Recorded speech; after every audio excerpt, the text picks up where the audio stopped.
Guys எல்லாம் எப்படி இருக்கீங்க? என்ன பிரச்சனைனா சின்னதாக தப்பு நடந்து போச்சு. சும்மா இல்லாமல் அது வந்து தாஹோ வெஞ்சூரா இன்ஸ்டால் பண்ணதுக்கப்புறம் வெஞ்சூராவோட லேட்டஸ்ட் வெர்ஷனும் தாஹோவும் அப்டேட் பண்ணுறதுக்கு ஆப்ஷன் இருந்துச்சு. சரின்ட்டு பண்ணேன். தாஹோ பண்ணணுன்னா கண்டிப்பாக இதை மாற்றணும் இல்லையா, இஎஃப்ஐயை மாற்றினேன். பார்த்தாக்கா கர்னல் பண்ணி கை நின்றுச்சு. சரின்னு சொல்லி திரும்ப ஃப்ரெஷ்ஷாக ஒரு இஎஃப்ஐ ரெடி பண்ணி இஎஃப்ஐ ரெடி பண்ணல, உலரியில் வந்து டவுன்லோட் பண்ணி போட்டேன். அப்போவும் வந்து வேலை செய்யலை. சரின்னு சொல்லி ஆன்லைன் இன்ஸ்டலேஷன் நம்ம பண்ணலாம் அப்படின்னு சொல்லிட்டு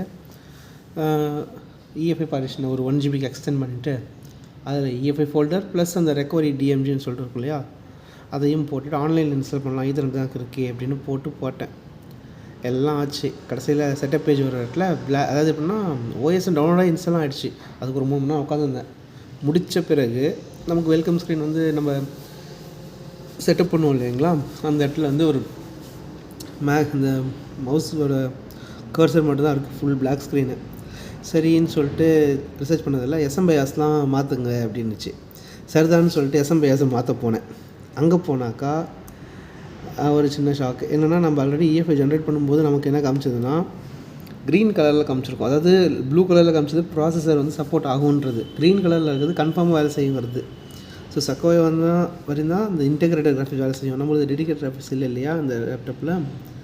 அதுக்கப்புறம் சரின்னு சொல்லிவிட்டு செக்கோயா கடைசியில் இன்ஸ்டால் பண்ணி வச்சுருக்கோம். ஆனால் மறுபடியும் அது வந்து என்ன சொல்கிறதுன்னா, வாங்கலை, நம்ம வந்து தாஹோ இருக்குது பார்ப்போம்னு இப்போ கேட்டு வெறுப்பேற்றினது. கண்டிப்பாக அதுக்கப்புறம் பண்ண மாட்டேன். ஏன்னா அது நமக்கு என்ன சப்போர்ட் அதிகபட்சமோ அது வரையும் ஒர்க் பண்ணுது, அதே போதும். திரும்ப நான் உங்கள்கிட்ட சொன்னேன் இல்லையா, அந்த ஆப்ஸ் எல்லாம் திரும்ப இன்ஸ்டால் பண்ணோம்.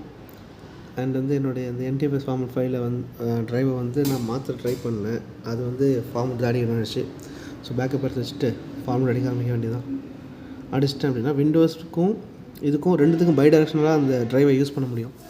இங்கே என்ன பிரச்சனைனா, அந்த ஃபைல் என்னால் பார்க்க மட்டும் தான் முடியுது, ஆக்சஸ் பண்ண முடியும், காப்பி பண்ணலாம், அது ஓகே. ஆனால் இங்கேருந்து இந்த ஒரு ஃபைல் அதை கொண்டு வைக்க முடியல, ரைட் பண்ண முடியல. ஸோ பார்ப்போம்.